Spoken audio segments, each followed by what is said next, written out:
Once the patient's completely asleep and intubated, the next thing is we kind of go over our plan. Our plan was usually done on the CAT scan before or on the X-Nav.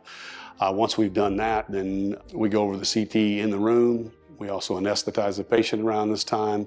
And first step following that is usually to go ahead and take the teeth out, then elevate the soft tissue and find the bone reduction that we have planned beforehand. So once we've done that and marked it, then we're removing the bone that we don't need, cleaning up the sockets that are probably diseased in some capacity, and then we place the implants.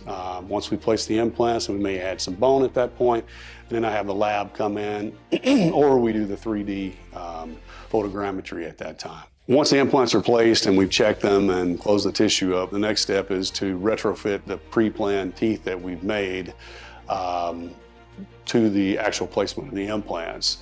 Many times it's exactly where we planned it. Other times I might have made some tweaks here and there based on the quality of bone. But the next hour and a half, 2 hours is basically making those teeth fit in the mouth, the position we want them to, and both cosmetically and functionally viable at that point.